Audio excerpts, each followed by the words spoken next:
Modi factor latent है, वो dominant नहीं है इस इलेक्शन में। और अगर आप जाएंगे तो local factors, constituency wise candidate का सिलेक्शन, इंटरनल बिकरिंग, ये सब सारी कंस्टिट्यूएंसी में अक्रॉस द बोर्ड मिलेगा। There are many changes. हमारे पढ़ने लिखने के साथ हमारी सेफ्टी, सिक्योरिटी, हर चीज में चेंज आया है। सोसाइटी में बाइफिकेशन है कास्ट को लेकर, रिलीजन को लेकर, और ये जमीनी स्तर पे है। जिस कास्ट का आप सेंसस करवा करके पीठ थपथपा रहे हैं, तो फिर चुनाव में जब आप कैंडिडेट तय करते हैं तो फिर वो प्रतिनिधित्व क्यों नहीं मिल पाता है? सारा यूथ जो है रोजगार की बात कर रहा है कि जब हमारी पढ़ाई खत्म हो जाएगा तब हम क्या करेंगे। किसी भी विश्वविद्यालय में कैंपस प्लेसमेंट की सुविधा नहीं है, खत्म हो चुकी है। इतने मतलब 10 साल से नरेंद्र मोदी सरकार में है, पहले तो माननीय कहते थे, अब नहीं कह पाते हैं, इच्छा नहीं होती। बेरोजगारी दर इतना बढ़ा है, रोजगार बिल्कुल खत्म हो गया, लेकिन इस पे बात नहीं करेंगे। वो बात करेंगे पॉपुलेशन इतना बढ़ गया है, मुसलमानों ने इतना जनसंख्या बढ़ा दिया है। अरे भाई, आपके यहाँ सबसे ज्यादा कामगर, सबसे ज्यादा काबिल मजदूर भी मुसलमान है, कभी आप इस पे बात नहीं करते हैं। एक इंफ्रास्ट्रक्चर ओवरहॉल हुआ, लेकिन नीतीश जी फंस गए बिजली, सड़क, पानी, थोड़े से शिक्षा, थोड़े से स्वास्थ्य में, बस।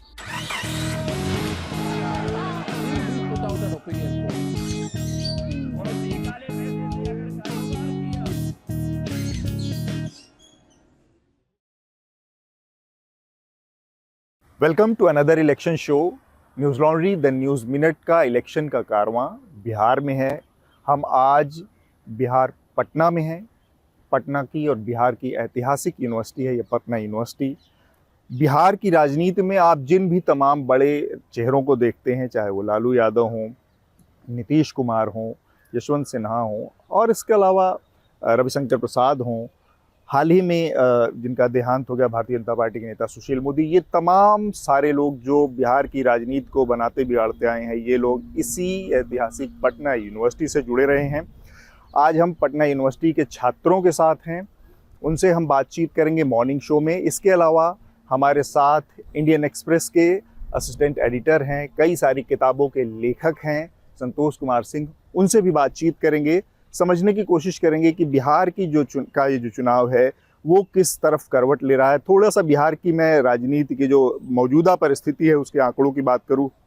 दो बड़े गठबंधन आमने सामने हैं। एक तरफ एनडीए का गठबंधन है जिसमें मुख्य रूप से भारतीय जनता पार्टी और नीतीश कुमार की जेडीयू है। 17 सीटों पर भाजपा लड़ रही है, 16 लोकसभा सीटों पर जेडीयू लड़ रही है, और बाकी 7 की सीटें उनके दूसरे एलाइज के पास है। इसी तरह से महागठबंधन का हिस्सा है दूसरी तरफ जो इंडिया अलायंस है, जिसमें कांग्रेस पार्टी 7 सीटों पर लड़ रही है, 9 सीटों पर लड़ रही है, 23 सीटों पर आरजेडी लड़ रही है, और कुछ सीटों पर लेफ्ट पार्टियां हैं जो 3 वो लड़ रही हैं। ये एक मुख्तसर सी स्थिति है, यहाँ के परिदृश्य हैं। बिहार कई सारी चीज़ों के लिए जाना जाता है। हाल फिलहाल में जो 2 चीज़ें बहुत बड़े पैमाने पर बिहार की राजनीति से हमारे सामने आई, उसमें एक है बिहार का कास्ट सेंसस, दूसरा एक बड़ी समस्या के तौर पर भी देखा जाता है। देश का दूसरा हिस्सा उसको मैन पावर रिसोर्स के रूप में देखता है, वो है यहाँ से माइग्रेशन। बिहार से जो पलायन की स्थिति है बड़ी, आप कहें, भयावह है, बहुत बड़े पैमाने पर हो रही है। 50% से ज़्यादा जो एडल्ट पॉपुलेशन है, जो कामकाजी उम्र की पॉपुलेशन है, वो बिहार से बाहर चली जाती है कामकाज की तलाश में, चाहे वो स्किल्ड लेबर हो, चाहे अनस्किल्ड लेबर हो, सबके साथ ये दिक्कत है। महिलाओं के मामले में थोड़ा सा स्थिति अलग है, पुरुषों के मामले में ये और भी ज़्यादा बढ़ जाता है, 70% तक चला जाता है।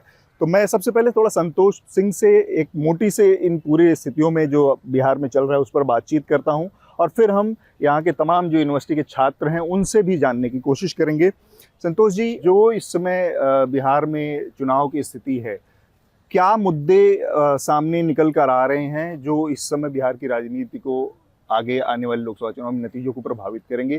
3, 4, 5 कुछ पॉइंट्स में अगर हमको थोड़ा सा समझा सकें, और साथ में ये भी कि किसको कहाँ पर बढ़त है, कहाँ पर कौन पिछड़ रहा है। ब्रॉडली अभी तक जितने अब 2 फेज मात्र बचे हुए हैं, 5 फेज और 7 फेज में यहाँ बिहार में इलेक्शन हो रहा है, 5 फेज में, तो आप ब्रॉड एक कॉमन थ्रेड आपको मिलेगा। आप ऑफकोर्स गरीबी, महंगाई, ये सब एक ब्रॉडली सब अक्रॉस द बोर्ड सब बोलते हैं, लेकिन आप अगर वो कीजिएगा तो कहीं ना कहीं नरेंद्र मोदी फैक्टर है कि एक पर्सनालिटी है, हु इज नेक्स्ट, एक आदमी है जो कि कंट्री को रूल कर सकता है, और दूसरी तरफ कोई लीडरशिप नहीं है। एक इसकी चर्चा होती है। दूसरी चर्चा जो है लाभार्थी स्कीम की है।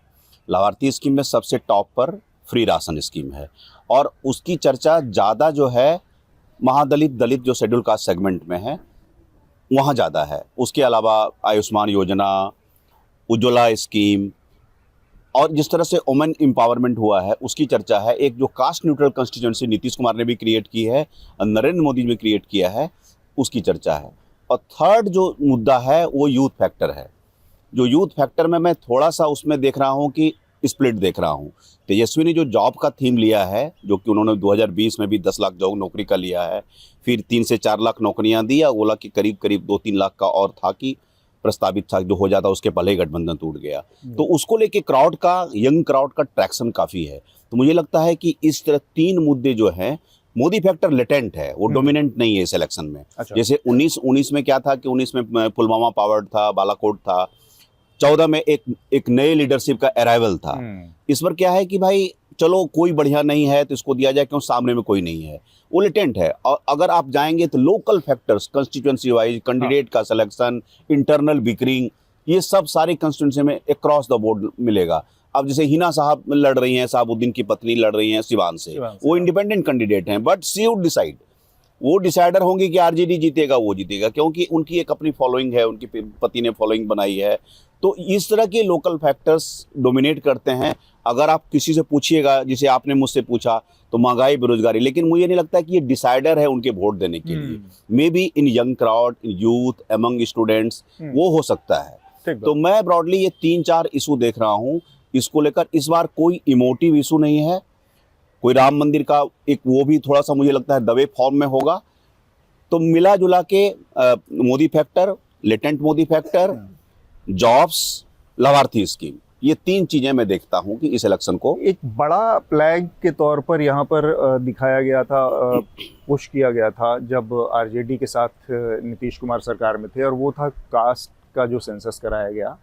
और कास्ट सेंसस में एक बड़ी चीज़ उभर कर जो सामने आई थी वो ये थी कि यहाँ पर जो ओबीसी जातियाँ हैं वो 62-63% के आसपास हैं, और उसके बाद दूसरे नंबर पर दलित जातियाँ हैं, आदिवासी जातियाँ हैं उनका, और सबसे कम सवर्ण जातियाँ थी जिनका प्रतिशत में आंकड़ा करीब 15 से 16% के आसपास था। ये किस तरह से कोई किसी तरह से रोल प्ले कर रहा है बिहार की पॉलिटिक्स में इस बार? अब देखिए इसमें क्या हुआ ना कि नीतीश जी जब उस कैंप में थे, आप ये देखिए बिहार के सोशलिस्ट पॉलिटिक्स को समझिए, करीब 3 दशक से ज़्यादा, 90 से अगर आप लें तो 34 वर्ष हो गया, तो सोशलिस्ट पॉलिटिक्स ने डोमिनेट किया है। बीजेपी साथ में आए हैं, एलआई के रूप में आए हैं, वो बी टीम रही है, नीतीश कुमार ही ए टीम रही, चाहे लालू जी और राबड़ी देवी ने रूल किया या फिर नीतीश जी ने थोड़े से जीतन राम मांझी आए उनका रूल किया। तो अब सोशलिस्ट पॉलिटिक्स के पास कुछ नहीं बचा हुआ था, कोटा रिजर्वेशन खत्म हो गया था, सोशल जस्टिस एक स्लोगन के रूप में एक तरह से घिसा पिटा हुआ था। तो अब इनके पास बचा हुआ था कास्ट सेंसस। तो नीतीश कुमार को लगा कि एक कास्ट सेंसस का मुद्दा लेते हैं तो मैं एक नेशनल अपील होगा, एक राष्ट्रीय फलक पर मैं उभरूंगा, जिसको कि कांग्रेस ने भी थोड़े से जो असेंबली इलेक्शन में उसमें राहुल गांधी ने इसकी चर्चा की, लेकिन नीतीश कुमार के लिए प्रोजेक्शन में नहीं काम आया, इनको नेशनल कन्वीनर नहीं बनाया गया। तो जब बीजेपी ने कहा कि भाई असेंबली में तो हमने भी तो सपोर्ट किया था, जब 2-2 बार रिजोल्यूशन पास हुए हम भी उसमें एलाए थे, भले ही नेशनल लेवल पर बीजेपी ने, एनडीए गवर्नमेंट ने उसको सपोर्ट नहीं किया, लेकिन हमने यहाँ किया। तो कहीं ना कहीं जब नीतीश जी क्रॉस ओवर करते हैं एनडीए में फिर से, तो ये चीज़ें फिर से डाइल्यूट हो जाती है। तो है, ऐसा नहीं कह सकते हैं कि कास्ट सेंसस मुद्दा नहीं है। तो अब क्या है कि आप फील्ड में अगर आप जाएंगे, मैंने ये चूज किया था नीतीश कुमार का गांव नालंदा में कल्याण बिघा चला गया था, यहीं देखते हैं कि क्या हालचाल है। तो लोग जो है अपने इनकम को मैसिवली अंडर प्ले कर रहे हैं। अच्छा, जिनका मतलब घर में आप जाएंगे तो आपको फ्रिज का पानी पिला रहेंगे, इनकम पूछिएगा बता रहा है 6000। जैसे आप लाभार्थी योजना में 80 करोड़ बता रहे हैं कि लेने, एक तरफ आप ट्रिलियन इकोनॉमी की बात करते हैं, एक तरफ कहते हैं कि 80 करोड़ गरीब हैं, ये नहीं हो, दोनों बातें सच नहीं हो सकती है ना। तो इसमें सिर्फ जो मिला है लोगों को, अगर कहिए कास्ट सेंसस में, तो नंबर ऑफ कास्ट मिला है कि क्या सोशल कॉम्बिनेशन है, जिसे आपने बताया कि 63% के हुआ, उसका एक तुरंत ये रिस्पांस हुआ कि 10% बढ़ा करके अब कंप्लीट कैप अगर 10% ईबीएस कोड ईडब्ल्यूएस जोड़ देंगे तो 75 का कैप हुआ है। तो वो इन्होंने कर दिया है। वो जितने भी सोशलिस्ट पॉलिटिक्स का था वो एक तरह से कहिए, लेकिन इसकी चर्चा इलेक्शन में नहीं है ना, ऐसे कि भाई चौंक चौराहे पर इसकी चर्चा। और अगर नीतीश जी इस कैंप में होते, क्योंकि कोई प्ले अप करने के लिए नहीं है, सोशल जस्टिस के हैं, तेजस्वी ने सबको क्रिस्टलाइज करके एक ही बात बोला है, नौकरी देंगे, नौकरी। इस विभाग में इतना देंगे, और उसके लिए उसको क्राउड मिल रहा है, and I think he is fair. तो नौकरी वाला एक मुद्दा है जो कि एकदम कहीं ना कहीं बड़ा मुद्दा है। रेजोनेट कर रहा है। एक और चीज मैं आपसे जान लेना चाह रहा हूँ लगे हाथ, और फिर हम छात्रों के पास आएंगे। वो जी। ये था कि नीतीश कुमार ने, और ये एक पैटर्न ट्रेंड के तौर पर देखा जाए तो पूरे देश में करीब करीब ये उभर कर आ रहा है कि महिला कंस्टिट्यूएंसी एक बनकर उभर रही है, औरतों का अपना एक अलग, और वो फिर घरों के अंदर की चाहे जो भी क्वेश्चन हो, एक इंडिपेंडेंट वोटर के तौर पर अपनी पहचान बन रही है। नीतीश कुमार ने भी उस कॉन्स्टिट्यूंसी को क्रिएट करने में, खड़ा करने में बड़ा एफर्ट लगाया काफ़ी टाइम पर। और पिछला चुनाव जो विधानसभा का था, उसके पहले जब उन्होंने शराबबंदी आदि की, तो उसके बाद से उन्होंने काफ़ी एक कंसर्टेड एफर्ट था उनका वुमेन कॉन्स्टिट्यूंसी बनाने का। इस बार वो किस तरह से हो रहा है, क्योंकि पिछले बार के दो चुनावों के वोटिंग परसेंटेज को देखें तो औरतों ने डोमिनेट किया पुरुषों के मुकाबले वोटिंग को। तो कहीं ना कहीं उसका असर है कि अगर उनको कुछ दिया जा रहा है तो बदले में वो अपने वोट से अपना समर्थन जता रही हैं, और पुरुषों से करीब 5% ज़्यादा था पिछला चुनाव का जो उनका वोटिंग परसेंटेज था। तो ये इसको कैसे देख रहे हैं इस चुनाव में? बहुत इंपॉर्टेंट फैक्टर है आप जो बोल रहे हैं ना कि वुमेन कंस्टिट्यूंसी का 6 से, अगर आप डिफरेंट फेजेज में देखेंगे, 6% से 10% का सर्ज है पुरुषों की तुलना में अगर देखेंगे। और ऐसे भी एग्जाम्पल्स आपको फील्ड में मिलेंगे कि पत्नियां किधर वोट किसी और कैंप को दे रही है, पुरुष और को दे रहे हैं। किसी का कास्ट कंसिडरेशन है, वो कहते हैं, जैसे कि मैं एक बैरगाछी गांव गया था जहां की भोला पासवान शास्त्री मुख्यमंत्री हुए थे, एक दलित विलेज पूर्णिया का। तो वो सिंपल अपनी भाषा में कहेंगे कि तो मोदी के खाए चाहिए तो मोदी ने वोट देवे, मतलब। और ये कॉमन थ्रेड है, not just about one constituency one village. तो एक जो वुमेन एम्पावरमेंट का, जिसे नीतीश ने 50% का रिजर्वेशन दे करके पंचायतों में किया, इसके पायनियर तो मैं मानूंगा कि कर्पूरी ठाकुर ने सबसे पहले 3% महिलाओं को 1978 में रिजर्वेशन दिया था। तो नीतीश जी जब आए तो जो नर्सरी में एक तरह से कर्पूरी ठाकुर, जननायक कर्पूरी ठाकुर ने उगाया था, उसको एक बड़े प्लेटफॉर्म पर, जिसे स्कूल का फी वेवर जो है, महिलाओं का फी वेवर, और साइकिल स्कीम बहुत उनका। अगर 29 जी से हम लोगों ने पूछा था कि एक चीज़ बिहार के बारे में क्या बताना चाहेंगे, तो मैं बोला कि एक चित्र अगर बनाऊंगा तो साइकिल चलाती हुई लड़की बनाऊंगा, ये मेरा एक लास्टिंग लेगेसी होगा। तो मैं इस चीज़ को मानता हूँ। इसको पॉलिटिकल साइंटिस्ट सहवाल गुप्ता बोला करते थे, जो कि मैंने पहले भी यूज किया है, कि एक caste neutral constituency of women create किया। इसी चीज़ को नेशनल लेवल पर मोदी जी करते दिखाई दे रहे हैं। लाभार्थी योजना के फॉर्म में जो भी है, उसके बैंक अकाउंट होगा, जो भी होगा, सब महिलाओं को पास जाएगा। मैं अब इसी चीज़ को महिलाओं के जरिए के नज़रिए से आगे बढ़ाता हूँ और छात्रों के पास आता हूँ। आप लोग बताएं, ये जो इश्यूज़ थे महिलाओं के, कैंपस में किस तरह की स्थितियाँ बदली हैं, जो स्कीम्स आई हैं, आप लोगों को लगता है कि उन स्कीम से वास्तव में आप लोगों को फ़ायदा हुआ है और वो चीज़ें बदलाव ला पा रही हैं, आप लोगों के अंदर ये भरोसा दे पा रही हैं कि हाँ, माहौल ऐसा है कि जहाँ आप सिर्फ पढ़ लिख नहीं सकती, इसके बाद भी और सारे काम कर सकती हैं, कामकाज की दुनिया में आगे बढ़ सकती हैं? सबसे पहले आप लोगों से, आप बोलें। बिल्कुल, मुझे लगता है कि बहुत सारे चेंजेस आए हैं। मतलब if we compare earlier with right now present situation, there are many changes. हमारे पढ़ने लिखने के साथ हमारी सेफ्टी, सिक्योरिटी, हर चीज़ में चेंज आया है। Like right now we can live our life freely. दिन रात हमें किसी भी वक्त इस चीज़ का डर नहीं रहता है कि हम कितने सेफ़ है, हम नहीं हैं। पहले बहुत, अब मतलब मैं खुद इतना एक्सपीरियंस नहीं कर पाई हूँ, बट स्टिल जब से मैं हूँ तब से मैं इस चीज़ को फील कर पा रही हूँ कि बहुत सेफ्टी, सिक्योरिटी का कंफर्ट फील होता है। हमें दिन रात में कोई इशू नहीं लगता है। पहले मैंने सुना है ऐसा, पहले मैंने थोड़ा बहुत पढ़ा भी है कि लोगों का ये मसला था, लड़कियों का स्पेशली, महिलाओं का स्पेशली, कि रात वात में सेफ्टी का उतना नहीं था। बट स्टिल अब ये चीज़ है, and government are doing a lot for the female women empowerment. तो वो बहुत अच्छी चीज़ है, हर जगह हर फील्ड में किया जा रहा है। जैसे आपने कॉन्स्टिट्यूएंसी की बात की, वहाँ भी सीट इंक्रीज़ हो रही है, वहाँ भी परसेंटेज इंक्रीज़ हो रहा है विमेन का, तो वो बहुत अच्छी चीज़ है। If we are talking about government job, तो वहाँ भी कहीं ना कहीं रिजर्वेशन मिल रहा है बिहार में, तो वो भी बहुत अच्छी चीज़ है। कैंपस की बात करें तो वो भी अच्छा ही है हमारे। इफ़ मैं अपने कॉलेज का ही बता सकती हूँ, पूरे यूनिवर्सिटी का तो मैंने नहीं किया है। अपने कॉलेज में, पटना यूनिवर्सिटी के कॉलेजेस में महिलाओं के लिए किस तरह का माहौल है? हाँ, if we are talking about my college, तो मेरे कॉलेज में कौन सा कॉलेज है आपको? I am from Patna law college. तो पटना लॉ कॉलेज में बहुत ही बेहतरीन कंडीशन है, बहुत ही अच्छी स्थिति है। हमें कभी भी ये लड़का लड़की वाला फील ही नहीं होता है। और वी आर परसुइंग लॉ, तो लॉ में तो एकदम ही नहीं होना चाहिए, इनफैक्ट कहीं नहीं होना चाहिए। तो लॉ में बिल्कुल भी नहीं है। हमारे कॉलेज में बहुत अच्छा कंडीशन है, हर चीज़। तो ये जो चीज़ है, इससे ये आपके वोट को डिसाइड करेगा। जब आप वोट डालने जाएंगी तब आपके दिमाग में ये रहेगा कि महिलाओं के लिए कुछ चीज़ें सरकार ने की हैं, इसके आधार पर वोट दूंगी, या फिर आपके दिमाग में ये रहता है कि किसी ने 80 करोड़ लोगों को राशन दिया है तो मैं उधर चली जाऊं, या फिर किसी ने मुझे कास्ट सेंसस दिया और मेरी जाति ये है और मैं जाति देखकर वोट दे दूं। क्या चीज़ डिसाइड करेगा आपके वोट को? See, being a student and being a female student, both are different thing, right?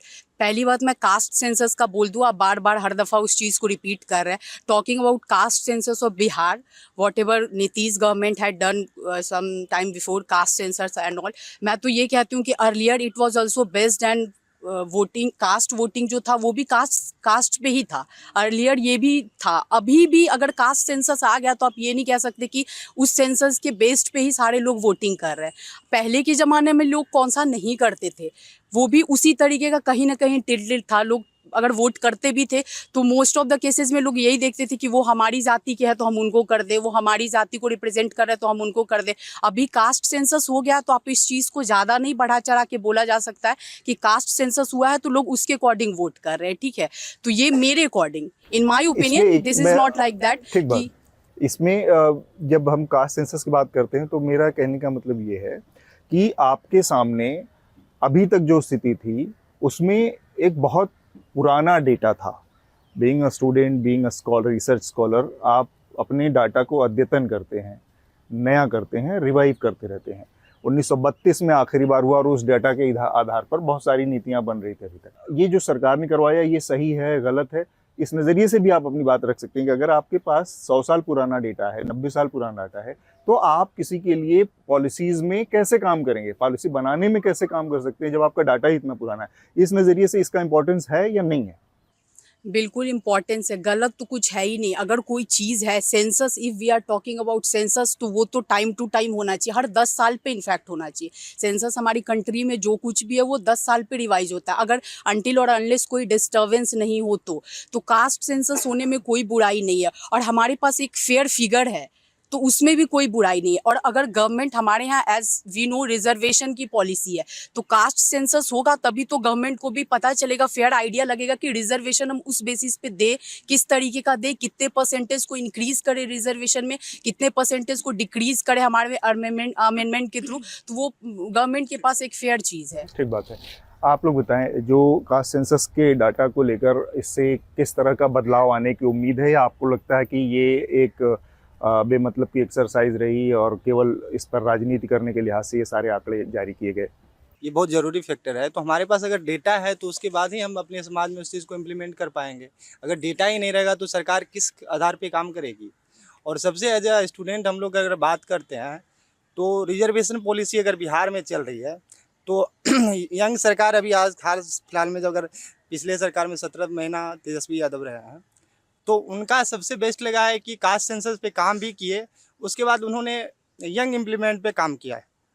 और सर सबसे बड़ी बात है कि युवा को बढ़ाने का काम किया और रोज़गार देने का काम किया। तो हमारे पास डेटा रहेगा तब तो उस पर हम काम करेंगे। तो कास्ट सेंसस इसमें कोई बड़ी बात नहीं है, क्योंकि अब बहुत लोग कहते हैं कि जातिगत ऐसा हो गया वैसा हो गया, ये कोई बड़ा इशू नहीं है। कास्ट सेंसस पॉजिटिव एस्पेक्ट्स हो सकता है, नेगेटिव एस्पेक्ट्स हो सकता है। एक सेक्शन ऑफ सोसाइटी के लिए नेगेटिव हो सकता है उनके थॉट के प्रोसेस में, उनके लिए भी वो नेगेटिव नहीं हो सकता है। जैसे कि जिस समय कास्ट सेंसस हुआ, हिस्टोरिकली हम लोग जब पीछे जाएंगे, जब ओबीसी को आरक्षण मिला था तो उस वक्त भी देश में बहुत ज़्यादा अनार्किज्म हुआ था। आप 1990 की बात कर रहे हैं, जब मंडल कमीशन आया। एग्जैक्टली। फिर उस अनार्किज्म के पर्सपेक्टिव से अगर हम देखें आज के वक्त को, तो क्या उस समय ओबीसी के रिप्रेजेंटेशन के लिए जब कास्ट सेंसस, मतलब उस समय जो रिजर्वेशन लाया गया और आज कास्ट सेंसस लाया गया, तो क्या उस समय ओबीसी का रिप्रेजेंटेशन फुलफिल्ड हो चुका था? नहीं हुआ था, तभी लाया गया। और आज अगर लाया गया, आज अगर बिहार में कास्ट सेंसस होता है, रिजर्वेशन सबको मिलता है और बढ़ाया जाता है, तो क्या इसलिए नहीं बढ़ाया जा रहा है ना कि थोपा जा रहा है कि ज़बरदस्ती दे दिया जाए? नहीं, अभी भी रिप्रेजेंटेशन नहीं है। सोसाइटी में बाइफिकेशन है कास्ट को लेकर, रिलीजन को लेकर, और ये ज़मीनी स्तर पे है। अगर कुछ ज़मीनी स्तर पे है, सरकारें बनती हैं तो उनकी ये जिम्मेदारी बनती है कि आपको संसद भवन में या फिर विधानसभा में इसलिए लोग भेज रहे हैं कि आप उनके इच्छाओं को पूरा कर सके, उनका जो अधिकार है उनको पूरा कर सके। तो ये उसका एक बिल्कुल पार्ट हो नहीं सकता है ही। इसके अलावा भी एक चीज़ है, अब राहुल गांधी ने भी कई मंचों से अनाउंस किया है कि अगर उनकी सरकार बनती है तो पूरे देश में वो करवाएंगे। उस पर भी अपनी बात आप रख सकते हैं।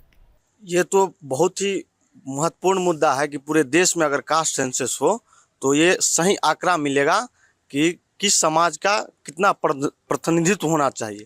आप अभी भी कास्ट सेंसस हो गया है, लेकिन ओबीसी, दलित, बैकवर्ड माइनॉरिटी का जो सीट है वो भी अभी फुलफिल नहीं हो रहा।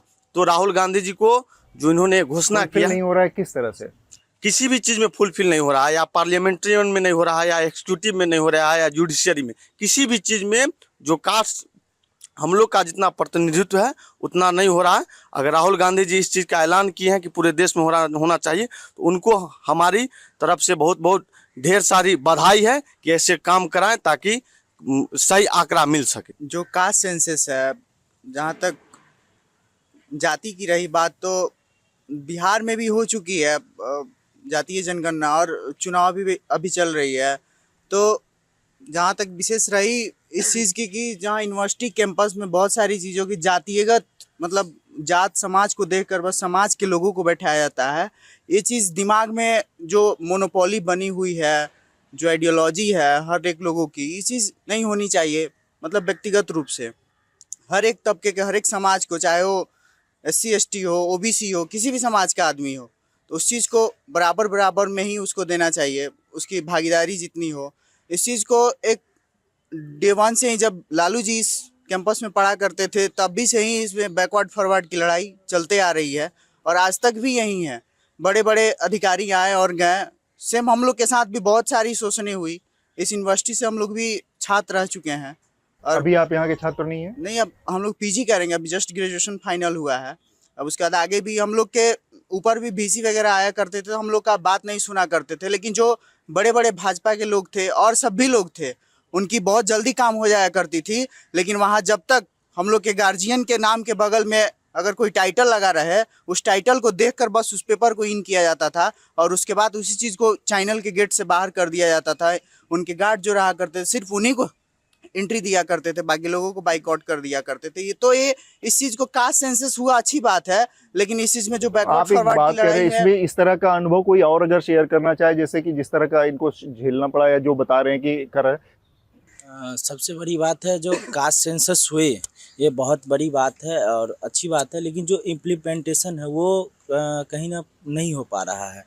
और कहीं इसके द्वारा अगर हो जाए तो अच्छा, क्योंकि मैं BCA का स्टूडेंट हूँ और मैं खुद के डिपार्टमेंट की जो एनालिसिस है बता सकता, जो SC ST के जो सीटें हैं वो इतने दिनों बाद भी खाली रह जा रही है। अभी मैं PG के लिए सेंट्रल यूनिवर्सिटी में अप्लाई किया हूँ और वहाँ पे क्यों खाली रह जाती हैं?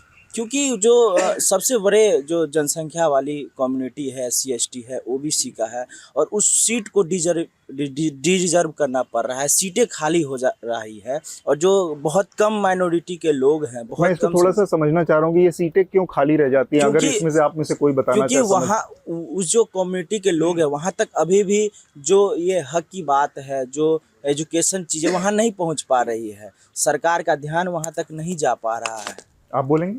हाँ जी, मैं बोलना चाहूँगी उनके बातों पे कि ये सीट अगर खाली रह जा रही है तो ये अवेयरनेस गवर्नमेंट रिजर्वेशन के थ्रू और बहुत सारी स्कीम्स के थ्रू आप तक पहुंचा रही है। तो ये सीट फुलफिल करने के लिए आपको रिप्रेजेंट करना पड़ेगा ना, जिस कम्युनिटी के बारे में आप बात कर रहे हैं उसके लिए government are doing a lot. In fact state की बात करें या सेंटर की बात करें, तो सीट को अगर भरना है, फुलफिल करना है, तो ये आपका है, आपके कम्युनिटी का है कि आपको रिप्रेजेंटेशन करना होगा, आपको आगे बढ़ना होगा उस चीज़ के लिए। गवर्नमेंट तो बहुत कुछ कर रही है उसके लिए। जो चीज़ें हैं ना कि जो जिस सीट पे आते हैं बहुत सारे हमारे छात्र जो कम्युनिटी के यहाँ आते हैं, जैसे हैदराबाद का रोहित वेमुला का मामला हो, अभी दिल्ली में लक्ष्मण यादव का मामला हो, या ये चीज़ हम पर्सनली भी फेस किए हैं विश्वविद्यालय में। पटना विश्वविद्यालय तो इस मामले में बहुत हद तक सही है, लेकिन और भी जो विश्वविद्यालय है वहाँ पे जो इस कम्युनिटी के बच्चे जाते हैं उनके साथ जिस तरह से भेदभाव किया जाता है, मार्क्स देख के, टाइटल देख के, नंबर का, ये बहुत मेजर प्रॉब्लम। आपको भी इस तरह का कुछ झेलना पड़ता है? जी झेलना पड़ता है, लेकिन मैं एक थोड़ा सा बात हटके करना चाहूँगा। अपने मतलब भाई साहब की बात से मैं सहमत हूँ। और मैं ये कहना चाहूँगा कास्ट सेंसस हुई अच्छी बात है, लेकिन गवर्नमेंट को एक और स्केल बनाना चाहिए जिससे हमें पता चल सके कौन से कास्ट के, कौन से क्लास कैटेगरी के लोग कितने आगे बढ़ पाएँ, कितने वो लोग पढ़ पाएँ, कितने लोगों के उनके परिवार में सरकारी नौकरी लग पाए, कितने लोग बाहर जा रहे हैं, कितने लोगों को पता चल रहा है, क्योंकि अभी भी क्रीमी लेयर का प्रावधान तो है उसमें। हाँ जी, लेकिन अभी भी ऐसा बहुत सारे एरिया हैं जहाँ SC ST को, OBC को कितना भी आरक्षण दे दे, वहाँ बहुत सारे परिवार ऐसे हैं गांव में जिनके घर में किसी के पास कोई बैंक खाता भी नहीं है, उसके यहाँ कोई भी बच्चा बच्ची कोई पढ़ने भी नहीं, कोई स्कूल नहीं जाता, किसी को पढ़ना लिखना नहीं आता। वो एक डेवलपमेंट का एक स्केल बना के लोगों के सामने पेश करना चाहिए कास्ट सेंसस के साथ, ताकि इससे पता चल सके लोगों ने कास्ट सेंसस किया, नीतियां बनाई, लेकिन उसका कितना यूज हो पाया, कितना फायदा मिल पाया लोगों को। ठीक बात है। महिलाओं से मैं बात करना चाह रहा हूँ। एक बात इन्होंने कही, 2-3 लोगों की बातचीत में है कि एडमिशन से लेके तमाम जगहों मौक़ों पर झेलना पड़ता है, किसी तरह का डिस्क्रिमिनेशन होता है। उसमें आप लोगों का भी किसी का इस तरह का अनुभव है या आप लोग इससे इत्तेफाक नहीं रखते? एडमिशन के प्रोसेस में तो मुझे ऐसा दिक्कत महसूस नहीं हुई, लेकिन मैं एक बार ट्रेन में सफ़र कर रही थी तो वहाँ पे मैं बैठी थी तो एक महिला थी, वो हमसे नाम पूछेगी तो मैं बस अपना नाम रीना बताई। फिर उनको जात जानना था, फिर उन्होंने मेरे फादर का नाम पूछा, फिर मैंने जनार्दन सिंह बोला तो उनको लगा कि मैं जनरल कास्ट की हूँ, तो फिर वो मुझे अपनी सीट पे बैठा ली और फिर नीचे जो बर्थ पे बैठी थी लेडी जो SC कास्ट की थी, और उसके बाद वो उनकी बुराई करने लगी मेरे से। उनको पता नहीं था कि मैं OBC कास्ट से हूँ। फिर मैं वो उनसे बोली कि मैं ये सब नहीं मानती हूँ। तो मुझे कहीं ना कहीं ये लगता है कि समाज में ये सब चीज़ आज भी जिंदा है और उसी को देख के लोग ये जात में वोट देना, अपने जात के साथ रहना, उसके साथ वो मतलब समन्वय स्थापित करना, ये सब बना हुआ है। इसीलिए लोग आज भी कास्ट के मुताबिक वोट देते हैं और ये नहीं देखते हैं कि कौन सी सरकार कितना विकास कर रही है, उसके मुताबिक वो वोट नहीं देते हैं। ये इनका अनुभव है, बहुत ज़्यादा मतलब लगभग हर जगह की सच्चाई, क्योंकि इस देश की सच्चाई। संतोष जी, मैं एक आपसे कमेंट चाह रहा हूँ इस पर, क्योंकि वो बात नहीं आई सामने। जो ये बात आ रही है कि सीटें नहीं भर पाती हैं, एक तो इन्होंने बताया जैसे कि उसके लिए उस सोसाइटी में उस वर्ग में अवेयरनेस नहीं है। इसके अलावा भी जिन लोगों की जिम्मेदारी है वो प्रोवाइड करवाना, जो एडमिनिस्ट्रेटिव तबका है जो यहाँ पर बैठा है, वो कितना उस चीज़ को प्रोत्साहित करता है, वो कितना एक्सेप्ट करता है खुले मन से कि एक दलित लड़का पहली बार अपने गांव से निकलकर जब कॉलेज के दायरे पर आता है एडमिशन कराने के लिए, तो उसको वो कितना खुले मन से स्वीकार करता है। कई लेवल की मुझे लगता है कि ये समस्याएं हैं बनिस्बत की केवल हम एक चीज़ को उन्हीं के पल्ले छोड़ दे जो ऑलरेडी डिस्क्रिमिनेटेड है, कि भैया आपके अंदर तो जागरूकता ही नहीं है। आप देखिए, आप जो बिहार कास्ट सर्वे जो हुआ उसमें बड़ा एक इंटरेस्टिंग डेटा है। ओनली 7% ग्रेजुएट्स, आप देखिए, मतलब आप अपर कास्ट को अगर छोड़ दीजिए, इधर सारे कास्ट में 7% ग्रेजुएट, तो 7% ग्रेजुएट अगर है तो उसके बाद ये सारी सीटें कैसे भरेगी? जैसे इन्होंने कहा ना कि एक अवेयरनेस होना चाहिए, और awareness not just university level पर अवेयरनेस की स्कूल ड्रॉप आउट के लेवल से, क्लास 5 के बाद कितना ड्रॉप आउट हो रहा है। एक अच्छी चीज़ हो रही है कि आप देख रहे हैं कम से कम किसी गांव में जाते हैं तो क्लास 5 के बाद प्राइमरी स्कूल का ड्रॉप आउट में बहुत मिनिमल देख रहा हूँ। ये बहुत पॉजिटिव चेंज है across the board caste line के हिसाब से। तो मुझे लगता है कि अब हमारे पास अगर बिहार की बात करें, डेटा है, माइक्रो डेटा है, पूरा क्लासिफिकेशन है, उसमें ये देखें कि कैसे हो। जैसे कि आप नीतीश जी की सरकार आई थी तो उन्होंने एक फिगर निकाला कि 25 लाख ऐसे स्टूडेंट हैं जो कि ड्रॉप आउट होते हैं, क्लास 5 के बाद छोड़ देते हैं, गाँव के बगल में स्कूल नहीं है, पिताजी खेती करवा देते हैं। तो मुझे लगता है कि राइट फ्रॉम प्राइमरी एजुकेशन से लेकर के स्कीम्स हैं कि मैट्रिक पास कीजिएगा आपको इतना पैसा मिलेगा, इंटर कीजिएगा, इनकरेज करने के लिए स्कीम है, लेकिन पहले पढ़ाई तो हो। ठीक बात है। तो वो एक जो नंबर्स जो हैं वो ज़्यादा उनकी संख्या आनी पड़ेगी, जितने भी वो विकास मित्र हैं, टोला सेवक हैं, पंचायत लेवल से मोटिवेशन लेवल होगा, उसके फॉलोअप होंगे गवर्नमेंट के थ्रू, सिविल सोसाइटी के थ्रू, NGOs के थ्रू, तब मुझे लगता है जा करके ये जो सीटें की बात आती है वो तो लास्ट लेयर है। ठीक बात है। आप बताएं, आप कुछ कहना चाह रहे थे इस पे?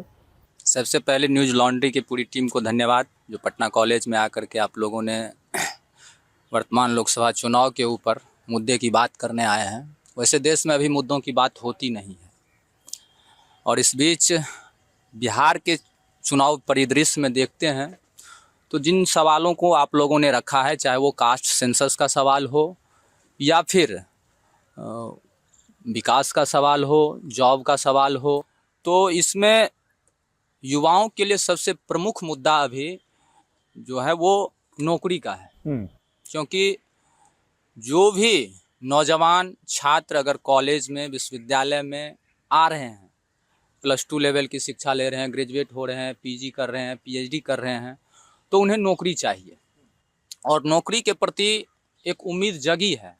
बिहार में जिस तरीके से 2 ध्रुवीय चुनाव है, एक तरफ एनडीए है और एक तरफ इंडिया है, तो एनडीए के पक्ष की बात अगर हम बोले तो अभी हमारे संतोष जी ने जिन बातों को रखा है, नरेंद्र मोदी और उनके लाभार्थी योजना हो या एक नरेंद्र मोदी का जो फेस के ऊपर इन्होंने जो बात रखा, तो नरेंद्र मोदी जो 14 में थे, जो 19 में थे प्रभावशाली लोकसभा चुनाव के परिदृश्य में, वो आज नहीं है।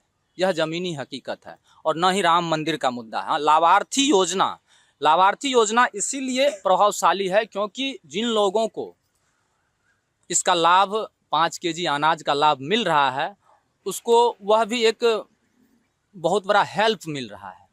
क्योंकि बिहार में जिस तरीके से गरीबी है और ख़ास करके जो अधिकतर जो आबादी है SC ST या OBC की, जिसके पास आय का कोई स्रोत नहीं है और उसी घर परिवार के अधिकतर घर के सदस्य या बच्चे नौजवान बिहार छोड़ करके बाहर चले जा रहे हैं, तो नरेंद्र मोदी का जो यह योजना है चुनाव को निश्चित ही प्रभावित कर रहा है। लेकिन दूसरी ओर अगर हम इंडिया ब्लॉक की बात करते हैं तो रोजगार का जो सवाल है यह भी बहुत बड़े पैमाने पे हर जात वर्ग के लोगों को प्रभावित कर रहा है। और दूसरी बात, कास्ट सेंसस का जहाँ तक सवाल है, तो कास्ट सेंसस बहुत ही, इसको कह सकते हैं यह एक जिरोक्स है समाज का। समाज में जो बीमारी है उस एक्सरे है, राहुल गांधी बोलते हैं। एक्सरे, राहुल गांधी बोले या नहीं भी बोले, जैसे आपके अंदर कोई बीमारी है तो वो एक्सरे के माध्यम से ही आप निकाल सकते हैं। हमारे गांव में, हमारे जिले में, हमारे विश्वविद्यालय में, कॉलेज में कौन लोग पढ़ते हैं, कौन लोग आते हैं आज भी गांव से निकल करके, जब प्राइमरी एजुकेशन खत्म होती है तो फिर 10th करने कौन लोग, कितने बच्चे जाते हैं, फिर इंटर कितने बच्चे करते हैं, फिर ग्रेजुएट होने के लिए विश्वविद्यालय तक कौन लोग आते हैं और कितने बच्चे आते हैं, उसकी पारिवारिक स्थिति बहुत मायने रखती है। लेकिन कास्ट सेंसस बहुत ही धन्यवाद का पात्र है नीतीश कुमार और उस समय के गठबंधन के लोग।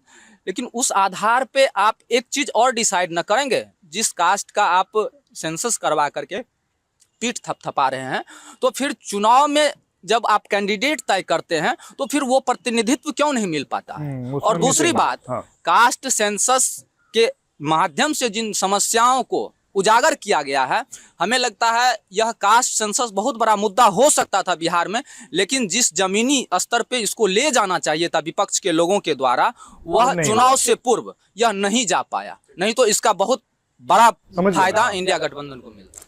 तो आप इसमें कुछ जोड़ना चाह रहे हैं? कास्ट सेंसस तो ठीक है, लेकिन मोदी जी नहीं जीतेंगे इस बार। अच्छा यार, पूरे देश कह रहा है आएगा तो मोदी, आएगा रोड पे मोदी आएगा। अच्छा, आप बताएं। समस्या सिर्फ आपकी बात पूरी नहीं हुई? नहीं, मुझे लगा एक ही लाइन बोलना था। लाइन थोड़ी ऐसी थोड़ी है, समस्या बहुत सारा है ना युवा के। बताइए। आज देखिए, आज जो है, पहले जैसे इलेक्शन कमीशन निष्पक्ष होता था, आज क्या हो रहा है, इलेक्शन कमीशन में अपने आदमी ढुका दिए हैं। इलेक्शन कमीशन में पहले होता था एक चूज करने का तरीका था, एक विपक्ष, एक जो पार्टी में होते थे, जो मतलब सत्ता में होते थे, और एक मुख्य न्यायाधीश होते थे। आज क्या हो गया है कि दो ये खुद रहेंगे सत्ता पक्ष वाले और एक विपक्ष में रहेगा, वही चूज करेंगे कि इलेक्शन कमीशन के अधिकारी कौन होंगे। पहले क्या नियम था? जैसे पहले था कि जैसे इलेक्शन कमीशन में एक मुख्य न्यायाधीश थे, एक सत्ता पक्ष की तरफ से आते थे, एक विपक्ष की तरफ से आते थे। वो नियम किसने बनाया था? नियम किसी ने भी बनाया हो कि पहले से थी आप उसको पूरा जानिए पहले। जब आप कोई दावा करें तो पूरा जाना कीजिए, तब जाकर ऐसे हो सकता है मुझसे गलती हो गई हो। पहले जो सरकार रहती थी वही चुनाव आयोग चुनती थी, फिर इसके बाद सुप्रीम कोर्ट ने ये जजमेंट दिया, एक कमेटी बनाई कि पिछले 60-70 सालों से चूंकि इलेक्शन कमीशन के चयन का मुद्दा अटका हुआ है, इसलिए हम यहाँ पर इंटरवीन कर रहे हैं, हस्तक्षेप कर रहे हैं कि एक कमेटी रहेगी जिसमें चीफ जस्टिस ऑफ इंडिया होंगे, देश के प्रधानमंत्री होंगे, लीडर ऑफ अपोजिशन होंगे। लेकिन ये व्यवस्था तब तक के लिए रहेगी जब तक कि पार्लियामेंट कोई कानून चुनने का बना न दे। इसके बाद पार्लियामेंट ने वो कानून बना दिया जिसमें उन्होंने अपने हिसाब से बना दिया। तो जब आप पूरी जानकारी, वरना आपकी बात से ऐसा संदेश जाएगा कि पहले कोई संवैधानिक व्यवस्था थी, उसको गलत तरीके से हटाया। जो भी हो, लेकिन था ना एक नहीं, तरीके से। जो भी हो नहीं, जो था वो बोलिएगा। अच्छा, ठीक है। हाँ, तो देखिए, देश में बहुत बड़ा मुद्दा है बेरोजगारी, गरीबी, महंगाई। आज मोदी जी कहते हैं कि यूक्रेन में बाढ़ रुका दिए, वत्थी रुका दिए, और आपने कहाँ तक पढ़ाई मणिपुर की पे है? मोदी जी एक लफ्ज नहीं बोलते आपने हैं। क्या पढ़ाई की अभी आप? हम यहाँ साइकोलॉजी का स्टूडेंट हैं। क्या पीजी, यूजी में है, यूजी में 3rd ईयर। अभी आप 3rd ईयर में हैं। हाँ। ठीक है, तो मैं आप लोगों से रोजगार के मुद्दे पर विस्तार से बात करूंगा, क्योंकि इसके बाद हमारा जो मुद्दा है वो यही है, जो पलायन का मुद्दा है। इस पर आखिरी बात आपसे इस पर ले लें हम लोग, जो कल ये कास्ट सेंसस और इसका जो मसला है, आप कुछ कहना चाह रहे थे? कास्ट सेंसस जो हुए हैं उसके साथ हम पूरे तरीके से सहमत हैं। अब फर्क ये पड़ा कि जातियों को उनकी अपनी, वो सबसे पहले तो उनका पॉपुलेशन पता चला कि वो कितने प्रतिशत है और समाज में किस तरीके से अपनी भागीदारिता को अच्छे से निभा सकते हैं।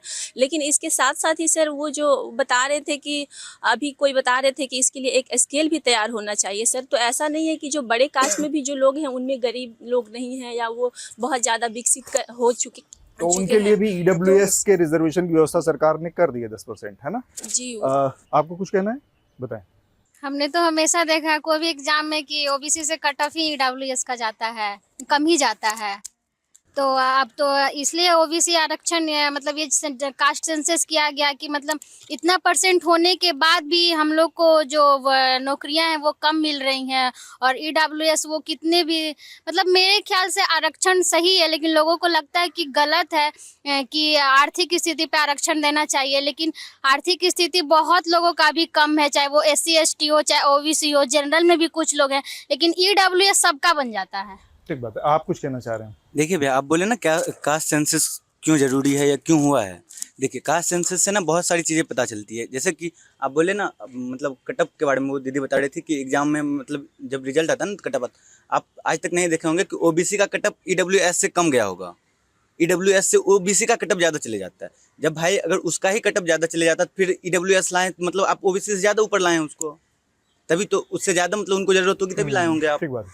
और सर, ये भैया बता रहे थे ना कि सीट खाली रह जाता है, SC ST का सीट खाली रह जाता है। उसका एक कारण ये भी है कि जैसे देखिए, हर एक विश्वविद्यालय में ना जो मतलब हॉस्टल दिया जाता है, तो बहुत सारे हॉस्टल में ऐसा होता है कि जो पहले से रह रहे होते हैं ना, जो थोड़े बहुत पावरफुल होते हैं या जो पहले से रह रहे होते हैं, वो खाली ही नहीं करते हैं, जिसकी वजह से कि न्यू स्टूडेंट को एडमिशन नहीं मिल पाता है। और वो एडमिशन लेके कॉलेज में लेके भी उसको वो कराना पड़ता है, क्योंकि रहने के लिए उसके पास उतना वो नहीं होता है, मतलब वो उतनी कैपेबिलिटी नहीं होती उनके पास कि वो रह सके रूम भाड़ा लेके और कॉलेज कर सके। ठीक बात है। उनको हॉस्टल नहीं मिल पाता है। इन्होंने इसके अलावा एक बड़ा मुद्दा जो आया है, इसमें बेरोजगारी की बात कही है, कई सारे लोगों की बातचीत में निकल के आया। हमने ये भी देखा कि यहाँ पर जो आंकड़े हैं, बेरोजगारी तो एक समस्या है ही है, यहाँ से पलायन उसकी वजह से बहुत बड़ा, स्किल्ड अनस्किल्ड लेबर सबका पलायन यहाँ से बहुत बड़ी संख्या में, बिहार से पूरे देश में जो मेजर स्टेट्स हैं जहाँ पर, उसमें गुजरात आता है, पंजाब आता है, दिल्ली, महाराष्ट्र है, इन सब राज्यों में है। लेकिन साउथ के डीप आप जाएं तो केरल और वहाँ तक भी बिहार के लोग जाकर काम करने को मजबूर हैं, क्योंकि उतनी अपॉर्चुनिटी नहीं। और एक आंकड़ा ये भी है कि 75% आबादी अभी भी यहाँ पर किसानी पर निर्भर है, मतलब वो अगर ग्रामीण इलाकों में रहती है तो उस हिसाब से देखा जाए तो जो शहरीकरण की दर बाकी देशों में है वो भी बहुत कम है। यहाँ पर गरीबी काफ़ी ऊंचे पैमाने पर है। ये वो लोग हैं जो अगले साल, 2 साल, 3 साल में अपनी पढ़ाई लिखाई पूरी करके और कामकाज के लिए उपलब्ध होंगे।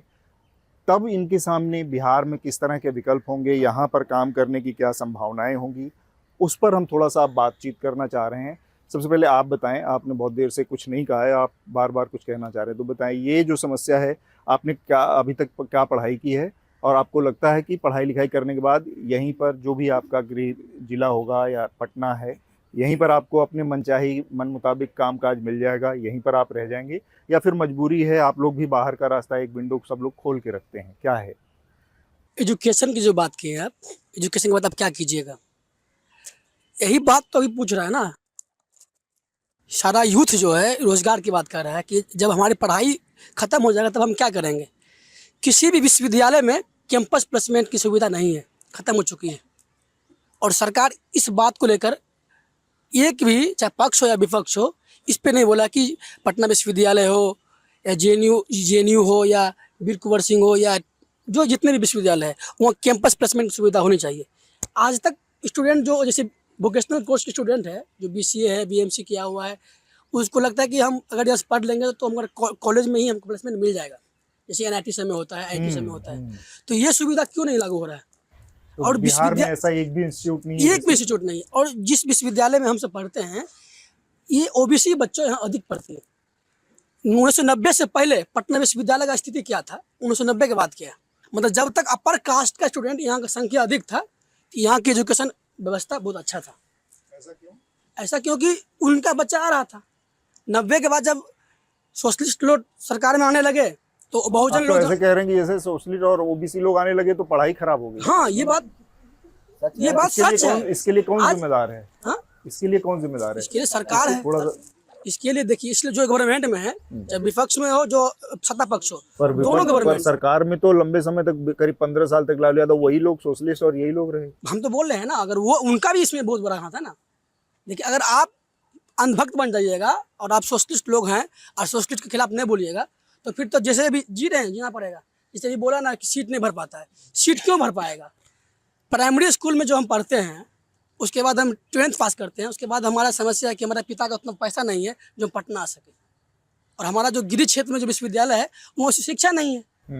और जब हम पढ़ते हैं मतलब 9th स्टैंडर्ड में, तो पता ही नहीं होता कि BA के बाद क्या होता है, नेट क्या होता है, JRF क्या होता है, PhD क्या होता है। ये इवन की BMC जो आप जर्नलिज्म सेक्टर है, इसमें OBC बच्चा को पता ही नहीं है कि इस बनने के लिए हम कौन सा कोर्स करेंगे। एक बात, आप इनको माइक दे दीजिए, ये आपकी बात पे कुछ कहना चाह रहे हैं।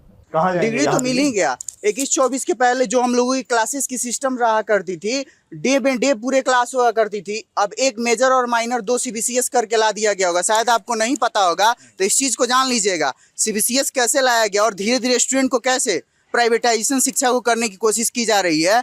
इस चीज़ को जब छात्र नेताओं से और बड़े बड़े माफियाओं से, जो है शिक्षा माफियाओं से प्रश्न करने की कोशिश करती है, तब इस चीज़ को दबा दिया जाता है। ठीक है, इस चीज़ को आप जान लीजिएगा। आज पटना यूनिवर्सिटी ही नहीं, तमाम सारी यूनिवर्सिटीज़ है जिसमें क्लासेस नहीं होती है, यहाँ भी वही सिस्टम है।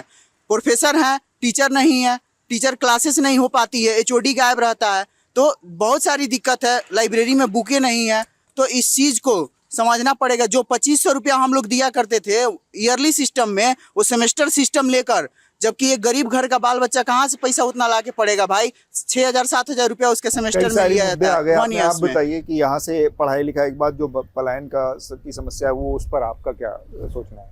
मैं यहाँ यूनिवर्सिटी डिपार्टमेंट ऑफ साइकोलॉजी की छात्रा हूँ।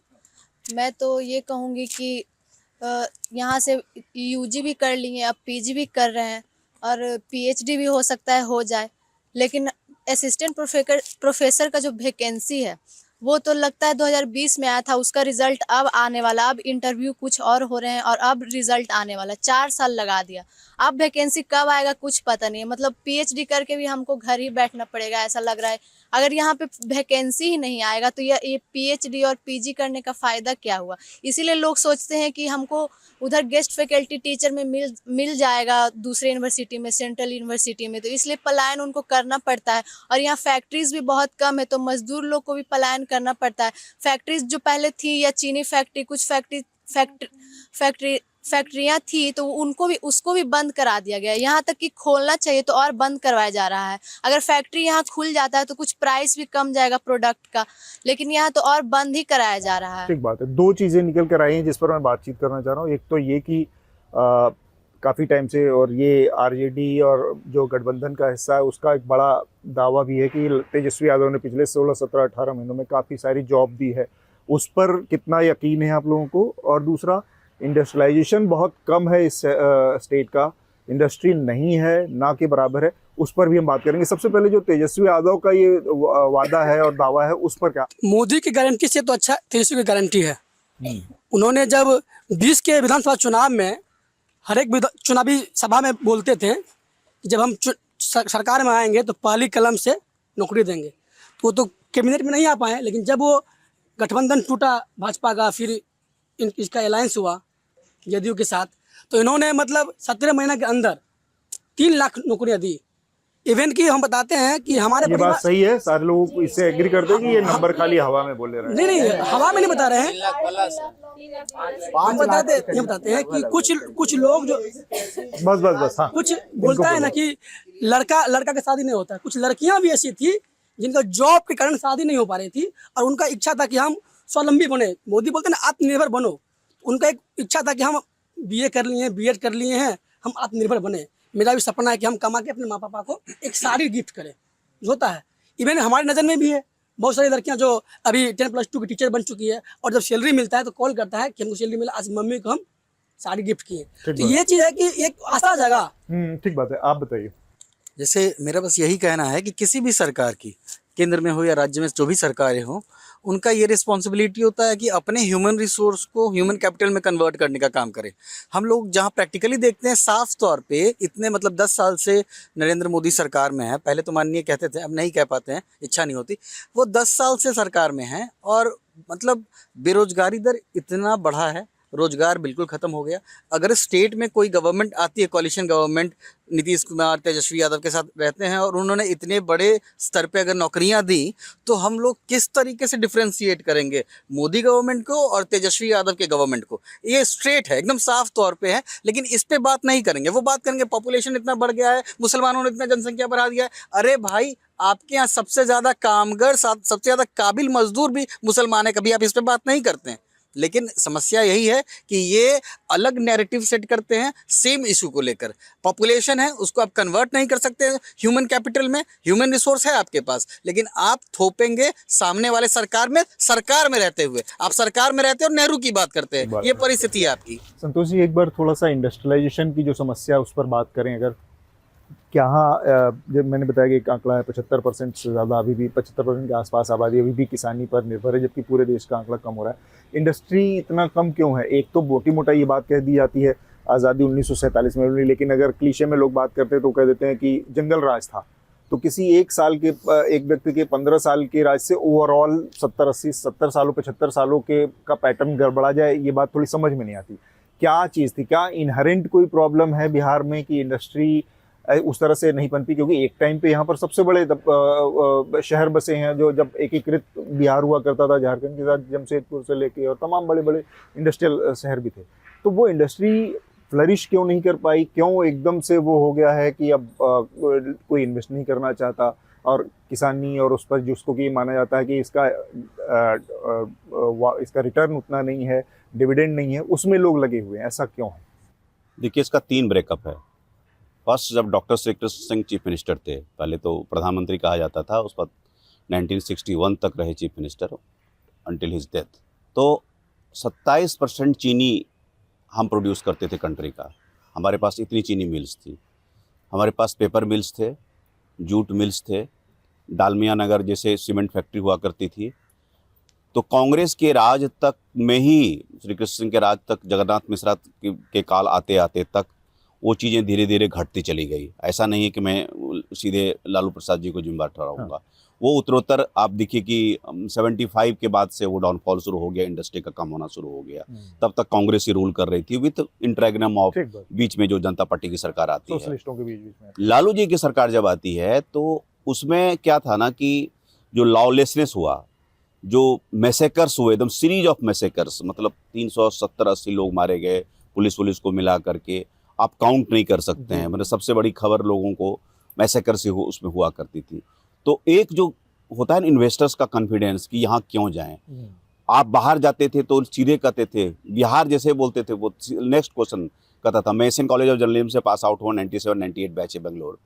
तो जैसे बोलता था मैं बिहार से हूँ, सीधे कहता था लालू। तो मतलब लालू इन पेजोरेटिव सेंस, डेरोगेटरी रेफरेंस के रूप में दिया जाता था।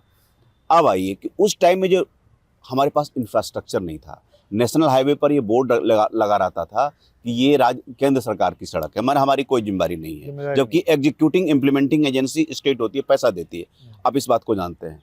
नीतीश जी का आया तो उनका चैलेंज था कि रेमिंगटन टाइपराइटर से कैसे हम उसको ले जाएं आईटी की तरफ। आज आप जाइए सेक्रेटेरिएट में, आप पहचान नहीं पाइएगा वही ऑफिस है, एकदम स्वयं की ऑफिस आपको मिलेगा, एक से एक वर्ल्ड क्लास बिल्डिंग है। आप बिहार म्यूजियम चले जाइए, आपको लगेगा कहीं हम अमेरिका में घूम रहे हैं। बदलाव आया है। एक इंफ्रास्ट्रक्चर ओवरहॉल हुआ, लेकिन नीतीश जी फंस गए बिजली, सड़क, पानी, थोड़े से शिक्षा, थोड़े से स्वास्थ्य में, बस इतना तक ही रहा। आप सरकारी नौकरी नहीं कर रहे थे जनाब, आपको 4 टर्म मिले, 20 ईयर्स, ये लॉन्ग टाइम इन पॉलिटिक्स, आप ला सकते थे। तो आप आया क्या, थोड़ा सा इथेनॉल फैक्ट्री आ गया पूर्णिया में, पहला बेगूसराय में 500 करोड़ का पेप्सी का आ गया। मेरे कहने का मतलब है कि इतनी बड़ी इंडस्ट्री के आने का क्यों इंतजार कर रहे थे आप? जब कोविड हुआ, हाजीपुर की एक छोटी सी कंपनी जो ब्रेड बनाती है, जिसका नाम मैं भूल गया हूँ, उसके ब्रेड बिकते थे। तो आप जो एरिया वाइज क्यों नहीं छोटी छोटी इंडस्ट्री, फूड प्रोसेसिंग के लिए हमारे पास अपार संभावना है। हमारे पास केला है, हमारे पास ये टमाटर है, आलू है, मखाना है, मक्का है। मक्का मतलब 11 बेल्ट तो हमारा मतलब एक डिवोटेड डिस्ट्रिक्ट है। Very good point. हम स्टार्च की फैक्ट्री लगा सकते थे, तो हम 1 करोड़, 2 करोड़, 5 करोड़ वाले भी एक फैक्ट्री लगा सकते थे। उसका तो उस पर इस सरकार का फोकस ही नहीं रहा किसी चीज पे।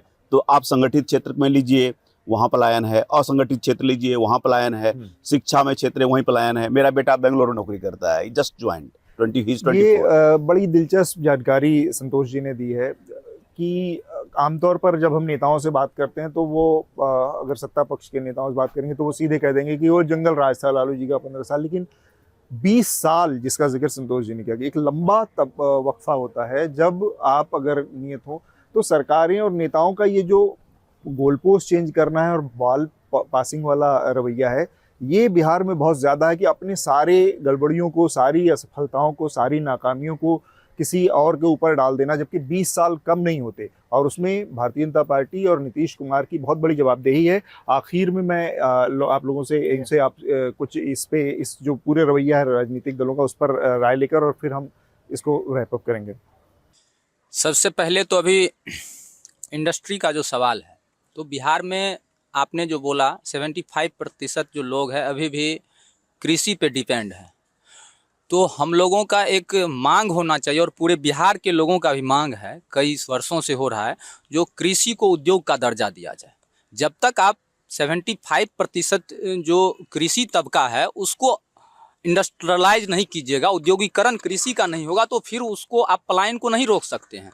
और दूसरी बात है, जो 90 के बाद जिस तरीके से लालू जी सरकार में आए और सामाजिक न्याय के क्षेत्र में उनका योगदान रहा, लेकिन दूसरे तरफ उनको एक तरह से खलनायक के रूप में पेश भी कर दिया गया।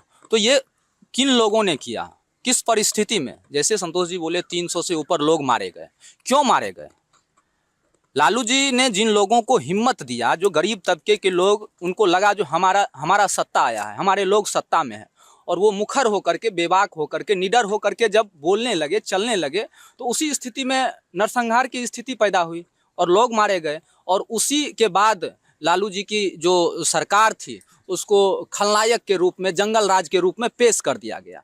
लेकिन उस 15 वर्षों के बाद जो नीतीश बाबू की सरकार रही है, उसमें उद्योग कहाँ गया? अभी हाल फिलहाल का हम जिक्र करेंगे, बैजनाथपुर सहरसा जिला में है, वहाँ एक पेपर मिल हुआ करता था, वो बंद हो गया। अभी हम पूर्णिया में थे, बनमनखी चीनी मिल, वहाँ की सारी मशीनें इसी 1 साल पूर्व सारी मशीनें वहाँ से काट करके बेच दी गई। रीगा चीनी मिल, मोदी जी आए थे, बोले थे अगले बार जब मैं आऊँगा तो इसी चीनी मिल से चीनी का वो चाय पीऊँगा। तो ये स्थिति है हकीकत। तो हम कह सकते हैं नेताओं की जो एक उदासीनता है, एक महत्वाकांक्षा होनी चाहिए, जो वादा किए हैं, जो मैनिफेस्टो लेकर के आते हैं और चुनाव के बाद उस मैनिफेस्टो को कूड़ा में डाल देते हैं। आखिर क्यों? एक कानून यह भी होनी चाहिए देश में, इस तरीके का कानून, जो कोई नेता, कोई पार्टी, वो प्रधानमंत्री का फेस हो या मुख्यमंत्री का फेस हो, जो आप एजेंडा लेकर के आते हैं चुनाव में, अगर उसको आप पूरा नहीं करते हैं तो फिर अगला चुनाव में आपके ऊपर कोई ना कोई बैन होना चाहिए। क्योंकि बड़े बड़े वादे करते हैं, चाहे वो मोदी जी हो, नीतीश जी हो, बड़े बड़े वादे करते हैं।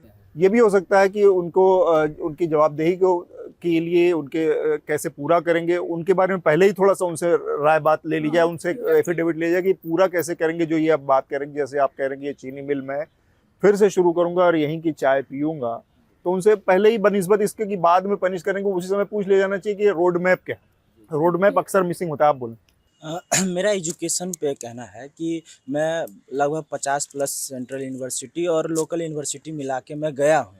तो उसमें और बिहार में जो ख़ास अंतरें हमने देखी है, सबसे बड़ी बात है कि पहले जो आज़ादी के समय में दोहरी गुलामी चलती थी, एक अंग्रेज करते थे और यहाँ के जो पूंजीवादी लोग थे वो किसी भी 98% जो थे एक खास वर्ग के थे और 2% जो मेजोरिटी में यहाँ थे SC ST OBC के लोग थे। तो ये जो भैया अभी बात कर रहे थे कि 90 के दशक के पहले एजुकेशन और उसके बाद के, इसमें जो मनुवादी सोच के लोग होते हैं वो किसी भी जाति के हों, जो मनुवादी सोच के लोग हैं उनके कारण विश्वविद्यालय को बर्बाद किया गया, पटना विश्वविद्यालय को, कि जो सोच के लोग थे कि अब मेरे बच्चे या मेरे मतलब लॉबी के लोग नहीं आ रहे हैं तो इसको ख़त्म कर दिया जाए। और जहाँ तक बात रही पटना विश्वविद्यालय में, तो जो पूंजीवादी लोग और सत्ताधारी का जो गठजोड़ तरीका भी चल रहा है हिंदुस्तान में, वही सबसे बड़ा रीज़न है एजुकेशन सिस्टम को बर्बाद करने के लिए। एक छोटा सा एग्जाम्पल हम इसी विश्वविद्यालय का देना चाहते हैं कि इसमें एक इंस्टीट्यूट है पटना वुमेंस कॉलेज, जो कि ऑटोनोमस बॉडी है। इसी विश्वविद्यालय का एक VC है उसके लिए भी और पटना कॉलेज के लिए भी। वो कॉलेज पटना वुमेंस कॉलेज, उसको नेक का A++ ग्रेडिंग मिल जाता है, लेकिन ये कॉलेज सब जब विश्वविद्यालय की स्थापना हुआ उससे पहले का ये कॉलेज है और इसको B ग्रेड पे ला के रख गया। आपको बता दी सामने कॉलेज है ये, और इसमें मैथमेटिक्स और BCA का एक क्लासरूम है। कभी आपको इधर बैठना पड़ेगा, 3 साल हम वहाँ का स्टूडेंट, हमको पता ही नहीं चला कि मेरा क्लासरूम कहाँ है। बात रहा प्लेसमेंट का, तो यहाँ पे इसलिए नहीं प्लेसमेंट मिलता है, मैं ये नहीं कहूँगा, क्योंकि मैं बहुत सारे विश्वविद्यालय में गया और यहाँ का जो सिस्टम है, क्योंकि जब तक स्टूडेंट उस काबिल नहीं होगा एजुकेटेड, उसके पास स्किल नहीं होगा, कैसे प्लेसमेंट लेगा।